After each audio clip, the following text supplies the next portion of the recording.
If you feel like your emotions are all over the place now that you're in perimenopause and menopause, you're not alone. Today, we're talking to a naturopathic doctor about menopause, hormones, and mood. So stay tuned.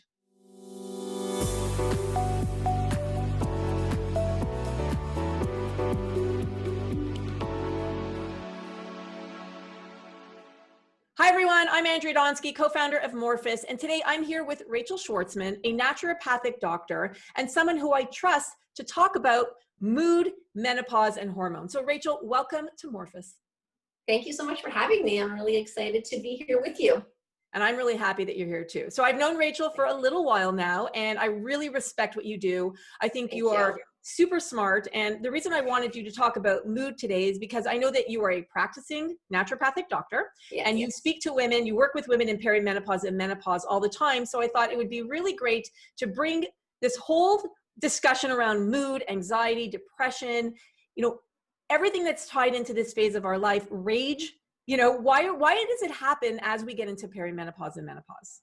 It's a big change for women. I mean, hormonally, some women have kind of struggled their whole lives. They've really been, trying to get their hormone balanced in whatever conditions they might have had. And then as they enter this perimenopausal phase, they go through a whole other change. And even for women who have had regular cycles their whole life, it's really challenging, because they're like, I've had that 28-day cycle and now things are roller coastering. So, they don't necessarily know when they're going to get their period, how long it's going to last. And with all of those changes, of course, the mood really gets affected. And I feel like that's something that doesn't get talked about so often. And that I see a lot of women who sit here in the chair in my office and they're really frustrated with how they're feeling, and they don't like how they're feeling, and they don't really have a lot of solutions.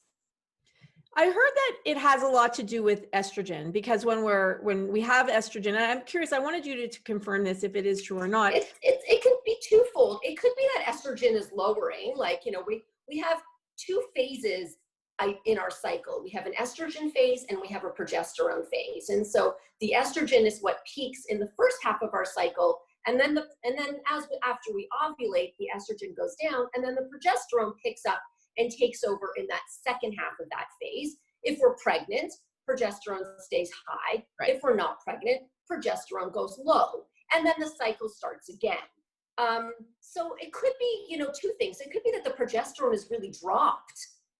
And so the estrogen is actually quite high in relation. This is what we call estrogen dominance. So now we get our breasts are tender and weight gain can come on. And so, it's all, I always think about it as a little bit of yin and yang. Mm-hmm. And so they really need to kind of be balanced with each other. So if the progesterone really drops, we're left with this super high estrogen.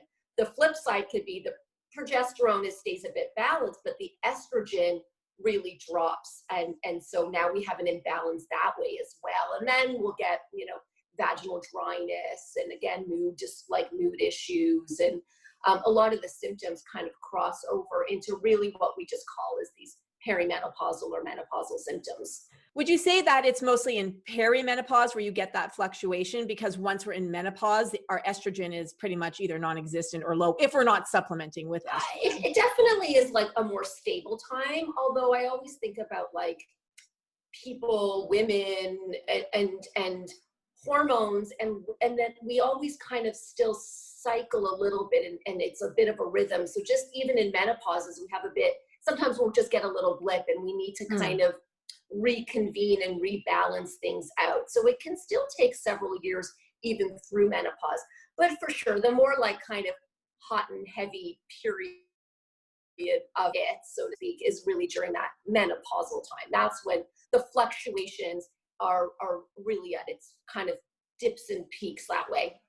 And I know that estrogen really helps us to cushion that niceness, that filter of ours. It gives us that, those niceties, I guess. And as we get into menopause, that estrogen isn't there. So we have less of a filter, or we like to say, we say things like it is. We're very much more, it's more raw. Doesn't right? that come with the wisdom and confidence of just being 100%? It definitely does, but it does have a hormonal play too, right? It's Yeah. interesting because lately, I mean, mood for sure is a big thing. And I know when I speak to my friends who are in perimenopause or menopause, a lot of us are either like super anxious, like the anxiety levels now, given the times that we're in, anxiety levels are off the chart. Yeah. You know, our sadness is really high for many of us, or off the chart for many of us. Whether it's you know, anger. I know for me, you know, anger, I've been raging a lot lately, and sometimes it doesn't take much to get me going. Yeah. It's very quick and reactive. Very quick, right? And that also I know has a lot to do with our adrenals as well, right? So, you know, when you're reacting that quickly, it could be that, you know, our adrenals, because they take over in menopause, you know, so it's kind of that intertwined. But talk a little bit about the anger part of it, because I do think it's an important thing and I hear it a lot. Yeah. So first of all, in Chinese medicine, and I think in Western medicine as well, our liver really does a lot of work of cycling out our hormones. And so we always want to be working on that kind of liver health. And the liver, when it gets stagnant, when it gets a bit blocked, when it's working really hard, which is what happens with hormonal imbalances and in perimenopause, it gets what we call angry. It gets heated. And then we get angry emotionally as the liver is really raging itself and doing a lot of work for us. And so, you know, part of our perimenopausal support is supporting that liver organ and helping to make sure that it's able to flush those hormones out, and that we're supporting it in the job that it's doing, which is really big at this part of our lives. I just want to understand. So for people who are watching, perhaps they're not familiar with castor oil packs. So just to explain it so that everybody can do it at home. Yeah. You put a little bit on your hand and then you rub it. It's on your rib cage and below your rib cage, or is there a specific point we should be putting it on the right side of our body? Yeah, so our liver is behind, it lives behind our rib cage because it's a protective organ. So that's what our ribs do. It protects our liver. Right. So we have our breast, and then right underneath the breast is you'll feel your rib cage, and then you just want to rub it over that area. And there's really no right or wrong way to do it. Just rub the oil between your hands. It's a bit of a thick oil. Rub it over that area, just like smush it all around. Wear an old t-shirt or a tank top. Go to bed. It literally will take you less than a minute to rub the oil over that area. And I like castor oil because it's not very expensive. You can buy like a little bottle for under $10. It's not expensive. Totally. But you're not consuming this oil. I like to make that really clear. Very clear. Only to be used topically. Yeah. Now, can you also put a heating pad on top of it if you wanted to? You could totally put a heating pad. I just find I get really low compliance that way. And so this way it's like people are busy. Yeah. But for sure, if you want to like put that heating pad to help that oil penetrate into your body with the use of heat, you can for sure do that as well. Is it safe to do every single night, like all the time? It is safe to do every night. Again, I feel like it's something that people don't often want to do every single night, is what the feedback I get back. So I usually kind of say to do it 3 or 4 times per week. Perfect. Okay. What else do you love for the liver? What else do I love? Some food items that I love, dark green vegetables, ideally bitters, but I really am like anything green is good. Broccoli, rapini, kale, romaine lettuce, like spinach, I don't care. Some green vegetables, an apple or a grapefruit is really great for the liver. Again, easy for people to do. Turmeric. So like I sprinkle turmeric on everything. Like I roast potatoes, I put turmeric in it. I cook a pot of rice or quinoa, I put turmeric in it. So we just eat yellow rice. You could put it on your meats, like, lots of pasta sauce, any stews, just dump that stuff in everything. And I also really like ground flax seeds, just to help. It's the liver, but also just to help to kind of pull out any of those kind of bad estrogens that we accumulate environmentally, and helping to kind of, I always call ground flax seeds like a rake and a shovel. They kind of pick away at debris and it scoops it out of our body. And so I think they're really, and they have a bit of that phytoestrogenic quality, so that they help to balance our hormones a little bit through that as well, in a really safe way. And I know that according to the research, they say is it up to like 2 tablespoons of the ground flax seeds. I usually will do, 1 or 2 tablespoons per day. And again, you could put that in oatmeal, you could sprinkle it on a salad, could put it in a smoothie. I mean, some people just mix it in a little bit of water and like, Yeah, it doesn't taste bad. It has a little bit of a nutty taste. You can throw it in I water. love it if you eat any kind of yogurt, coconut, your goat, cow, whatever it is. I love it in yogurt, Yeah, or a little bit of applesauce, anything like that, just to help to get it down. yeah, I love how you describe it as like that rake and that broom in your colon to help get Yeah, things out and moving. just And helps, and it's like a sponge. It picks yeah. up. And I love that you're talking also about turmeric. We just did an interview with Dr. D, and I'm going to put the interview up here on the card about turmeric and its benefits and its benefits on the liver and helping us in menopause and perimenopause. So I do love that you say that turmeric is an incredible spice and something I highly recommend. What else would you say for the livers, or does that really cover a lot? I mean, I think that's really like, then part of what I do is like, I'm coming up with individual plans for people to really help to support that organ system for them. So like maybe it's a botanical tincture that I'm blending. Maybe it is, some sort of like a supplement, an indole-3 carbinol, or like a supplement that's going to be helping with the liver and with like balancing out hormones. So then it just becomes a bit more of like, like a treatment plan for somebody. Which makes a lot of sense, which is, why you practice one-on-one with people. Yeah. I think is great. Yeah, like I'm a really big believer in individualized medicine, right? And 100%. so while we all could be going through the same thing, but we're all actually different, and we just need that individual support. Yeah, no, I totally agree. So I'm just going to recap that. When it comes to mood, liver plays a big role in Chinese medicine. And so we want to make sure that our liver is our master detox organ in our body. So you want to, and it also metabolizes all the hormones in our body. So we do want to make sure that we're keeping it nice and clean on a regular basis, and making sure that we're also going to the bathroom. So I love that you mentioned the flax seeds. You talked about green vegetables. I mean, fiber, right? Making sure you're getting enough fiber in your diet, again, to move things along in your colon to help excrete it from our body. What are some other, whether it's an organ or systems in our body, that also play a role on our mood? Yeah, so I mean, part of it is just like our neurotransmitters, and I think of like just like the brain and that, and also, again, I always think of it a little bit from a Chinese medicine perspective, and like our heart meridian is really about joy, and sometimes this feeling of feeling frustrated, like between our brain chemicals not being so balanced and our heart system becoming kind of imbalanced that way. We just don't feel very joyful. And so, I really love to support the nervous system. And this sort of ties in to that adrenal idea, right? Like that fight or flight response of the cortisol reaction that we're having, and the adrenals that are so tightly connected to our endocrine system and female hormones. So I feel like basically like all menopausal women need some nervous system support. Like I couldn't agree more. I could not agree more. I just recently had a test on this really cool machine, and it told me that my number one thing I need to do is support my nervous system, which makes perfect sense, right? Yeah. So what are some things that you recommend? I mean, one of the things, before you go into your thing, I'm going to say deep breathing is huge. And that was something that and it's interesting. I every hour on the hour, I set timers on my phone, and I don't breathe enough. I breathe very shallow. I'm type A personality, totally goes with who I am. So one thing I would recommend is just deep breathing. Every hour, put an alarm on, and just literally breathe in and breathe out 3 times. Just get rid of that shallow breathing, right? Get the deep breaths in. But I'm going to let you continue that. No. I mean, I think for sure. I sometimes I call it 100 conscious breaths. So like I take away the feeling of like, oh, but I don't have time to meditate, and I don't know how to meditate, or it feels sometimes overwhelming for people.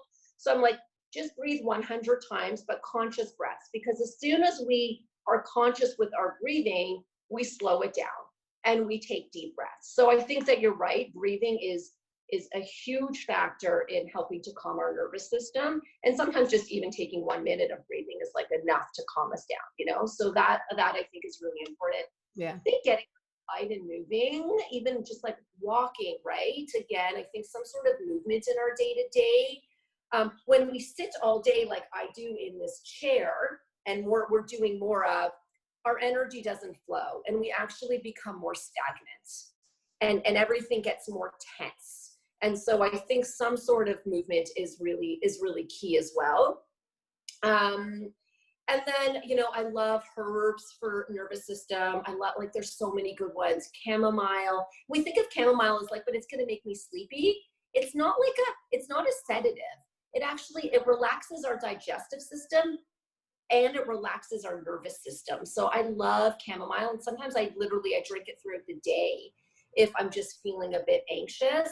And I also really like lemon balm, you know, very calming. It's from that mint family. So if you like that mint flavor, it's such a beautiful herb as well. So herbs are really a good go-to for our nervous system. Magnesium, you know, I mean, one of my favorites. It's so commonplace now. So many of our neurotransmitters are hormones. For the biochemistry to happen, for the reaction to happen, it needs magnesium as like the link. Yeah. And magnesium, we're deficient in it. So magnesium is really important for our nervous system. And, you know, we take it in the evening. It can help people sleep, which is super important for the perimenopausal woman who's already like night sweats and hot flashing in the day and like not sleeping so well. It can really be great at helping to calm that nervous system. Yeah, I take magnesium every day. I take a minimum of 300 milligrams a day. I take a mixed magnesium. I take magnesium bisphosphonate. Like I just love magnesium. And about 80% of us are deficient, like you said. So it's really important, ladies, for all of you watching, please take your magnesium. And your body will give you signs. It's responsible for hundreds of functions in our body. For me, I know if I'm deficient, my eye starts to twitch. So I could tell. Yeah. And when we're stressed, so this is an important point too, when we're stressed, we actually deplete magnesium from our body. And when magnesium is depleted, it makes us more stressed. So it's like that vicious circle. So I'm so happy you mentioned magnesium. Yeah. Headaches, you know, that's a big one. Restless leg syndrome, tight jaws, you know, like there's so many signs that your body is telling you that you need it. Yeah, I love that. I want to go back to the meridian. You mentioned the heart meridian. And for, let's say, people who've never really heard of what a meridian is, and I don't really understand it, can you explain what that is and how that relates? So you might think it's your heart, but is it your heart? So just explain what that is. I know, it's true. It's a good clarification. So thank you for that. So in Chinese medicine, we have different, I kind of call them like highways, like different like lines that pass through our body, and they're related to each, like highway is related to an organ system, and that organ is related, it connects to an emotion. So I'm thinking of it more on like an emotional level, because our hearts are fine, you know, like our blood pressure is fine and like the heart muscle's okay. And so I don't want people to get worrisome that way, but it's more that our heart meridian and the emotion coming from the energetics is about joy. And so I find that often women, when they're going through this menopausal, it's like they can't seem to find the joy, partly because that liver meridian has like overtaken with the anger. But I think it's really nice to help to bring like a bit of joy into our lives. And so, you know, that could be redefining relationships, rose quartz. So, you know, if people are into like any crystals or having like any essences around, rose quartz is so beautiful for the heart, or rose in general. You know, you could buy like teas that are made from these kind of things. And so I just like to point that out, because I think it's important for us to find the joy. Sometimes we've been like maybe parenting and we've been like, our kids have gotten a bit older, and now there's this like displacement in our life. We're not needed as much in there. And it's like, how are we redefining ourselves in this time? I love that we're talking about this, because the emotions play such a crucial role, and the joy does. So I was recently asked by a couple of people, I did some interviews on some podcasts, and they asked me, what do you find joyful? Like, what makes you happy? What do you do for fun? And I have to tell you, in the beginning, like for the first second, I'm like, wait, what do I do for fun? Like it literally took me a second to find that thing. And I was like, it's so true. So I'm going to ask all of you, and I'm going to ask you, Rachel, in a minute, but I'm going to ask all of you who are watching, what do you get joy from? What joy do you have in your life? I'd love to hear in the comments below. And Rachel, I'm going to ask you, what brings you joy? What brings me joy? For right now, in this moment, I love taking my kids out for night walks and like just feeling really free and carefree. I feel like that's, it's not something that we usually are able to do because of like, you know, school and bedtimes. And I've sort of like thrown all that away and really just living in that moment of the evenings in summer and ice cream. And it's like, it's just really just, it's a really joyful time. I love that you said that. And thank you for sharing your joy with us. Thank you. Let's switch to the adrenals. One of my favorite topics, and I know one of yours as well. Mine too. What role do the adrenals play in menopause and perimenopause? I mean, huge. So our endocrine system is tightly regulated. I mean, the main three systems I think about are the female hormones, our thyroid, and our adrenal system. And so, and then the adrenals themselves are three layers. And when our female hormones, our sex hormones are depleted from our reproductive system, the adrenals actually take over a little bit and give us a little bit of that estrogen that we would need and that hormone support. But more so, the adrenals are hugely tied, and it's all about stress. And I don't know anybody who isn't stressed. And, you know, stress comes in many ways. It can be like, I mean, obviously living during a pandemic is stressful enough, of course. But, you know, just running late for an appointment can create a cortisol response. And like all these like cortisol reactions that we're having on a day-to-day actually pulls from that reproductive system, that hormone system even more, and then knocks that even more into an imbalance when we're really trying to keep things balanced and like leveled. So, I mean, honestly, everybody, I don't know anybody who doesn't need adrenal support. And what would you say that adrenal support is? Like, what do you recommend? We just did an interview actually about adaptogenic herbs, which I'm going to put in the part above on adaptogenic herbs. What are some other things that you recommend for adrenal support? Okay, so one of the things that I often talk about is what are adrenals, what are hormones really like is a rhythm. It's a routine. And so sometimes you have to like help your body hormonally. We go to bed at a certain time, we wake up at a certain time, we eat at a certain time. And it, while I always say like it kind of sounds boring because we want to be like very carefree and like just free spirits. Right. When we're trying to balance our hormones, part of that balancing is creating a routine. And so I spend a lot of time talking to women about that. And then when our system knows what to expect and what's more predictable, the hormones actually fall into play. And we decrease our stress because kind of like kids, like when they know what's next, they're a bit more balanced. And so when we don't know what's coming next, in a way, we're always living in this moment of like anxiety. Like, I don't know what's next. Like, I don't know when I can eat next. I don't know when I can sleep next. I don't know what my meeting is next. And so I would say like planning out a day, planning out a week, like can really help to like take the lifestyle stress off of us, which actually is a huge factor in supporting our adrenals. I love that. So one of the things, since we've been in self-isolation and quarantine, one of the things that my husband and I got better at was actually planning our meals, planning our grocery shopping. And I do have to say, it definitely makes me less stressed about what we're going to do for eating, because now everybody's home every night and we're having family dinners. So it does take stress off there. So that's really interesting and something I never thought of. So thank you. And it's something that often isn't talked about. And like, think about it, like our melatonin, which helps us sleep, is like secreted at 3 a.m. So, you know, we want to support that hormone. Cortisol is highest at 8 a.m.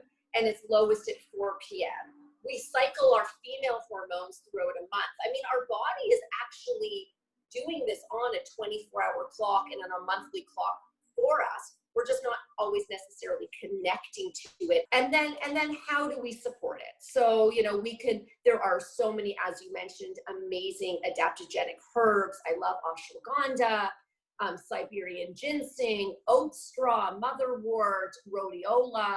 I'll see. Like it's endless. It's endless. A good B complex, kind of like that talk about magnesium.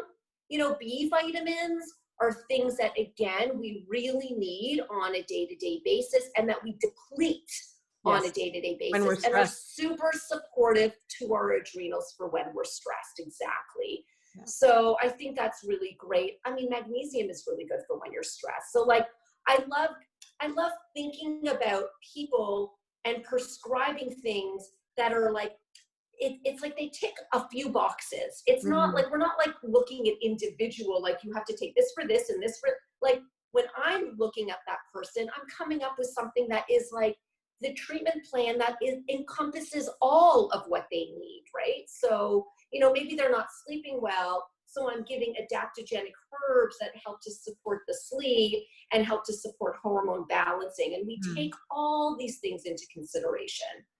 I love that. And I loved you mentioned sleep, because if we're not sleeping well, then our mood's going to be affected regardless of that. So sleep is like the number one thing we need to be focusing on. I think of that as foundation. 100%. It's a foundation, right? Yeah. So I agree. Let's pivot to depression and sadness. I know that's something you wanted to talk about today. And what do you want to share when it comes to that? So I find I see a lot of women, and they are feeling really lost and confused.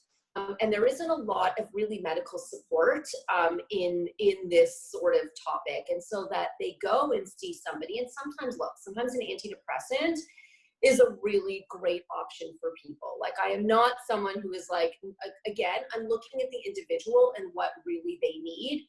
But sometimes there are other options. It's just that these women don't know that there's another option, or they're frustrated with the option, or they're told that they need an antidepressant, and then they like actually kind of get mad because they're like, but there's something that's deeper that's going on, and that isn't the solution. Like, they don't believe that that's the solution. So I'm there to help them to, to help support their mood during this time.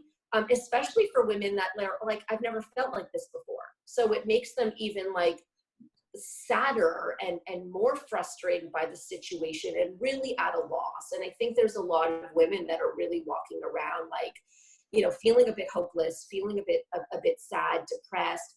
They get out of bed and they do their things, but not with that joy, and not with that like that sort of excitement that they want for life. So what do you recommend to these women? Actually, I really love acupuncture. So I do a lot of acupuncture, and now even during, while we're doing a lot of virtual consults, that's something we are seeing people in person for, and there are acupuncturists who are working, or naturopathic doctors. So that's one thing. And, I think the other thing is that people need to be heard. And everybody has a story, and it's not always about like, this is one of my antidepressant pills. It's like that, it's not always about like things that people take. It's about giving people the voice to be able to speak, to feel like they're heard, that they're not like I'm just like the crazy menopausal lunatic woman that like, we depict portrayed. Yes, this way. And, and so there's a lot of life changes for people that are going on, change of jobs, relationship, children, like, and I just think, 100, of course. And I think that like, sometimes it's the talk, and it's giving space for women to tell their story and hear their story. And that is actually often the best medicine. I love that you say that. We created a Facebook group. It's a closed private group called We Are Morphous. So I invite you, Rachel, any of your patients, as well as all of you watching, to join our group. It's on Facebook. Just look up We Are Morphous and we will let you in. And it is a safe place to talk about it. And we talk about everything. We're talking about mood. We're talking about hot flashes. We're talking about sex. We're talking about vaginal libido, for sure. We don't shy away from it. So I love that you said that. And I think it's really, really important. Is there anything that we didn't talk about today that you'd like to share before we end our interview? Oh, anything we didn't talk about? I think we talked about a lot, but I also I was thinking about this, and kind of to that, answering your question, is like, this is a really beautiful time for women. And again, I think we're portrayed as, something else, by, media, or that somehow we're losing our vitality during this time, we're losing our sexiness. And I feel like I couldn't disagree more. I feel like this is such a beautiful time that women feel so empowered. Yeah. And, sometimes they need the support to kind of get on track with that. Yeah. But the confidence that comes, the kind of like, I'm done with dealing with like the crap of my life. And that, you know, the accomplishments to get to this point in our life, I think is a really beautiful thing and should be celebrated. I love that. What a beautiful way to end the interview. Thank Thank you. you. How could people find out more about you, or if they wanted to get a consult from you, or do you have a website? Yeah, so our clinic is called DuPont Naturopathic Family Center, and our website is 789 DuPontClinic.ca.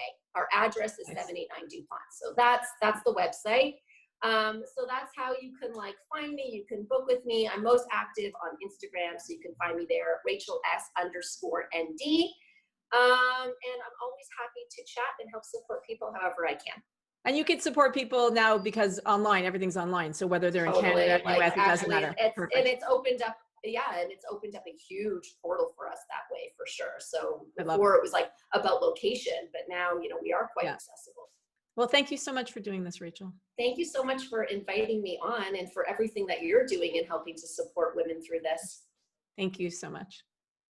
And thanks to all of you for watching today's video. If you got value, please give us a big thumbs up and hit that notification bell so that you are alerted every single time we have a new Morphus video. And leave a comment. I want to hear from you. I want to learn from you. And please share our video, because the more you share shows you care. Take care, everyone. We'll see you next time.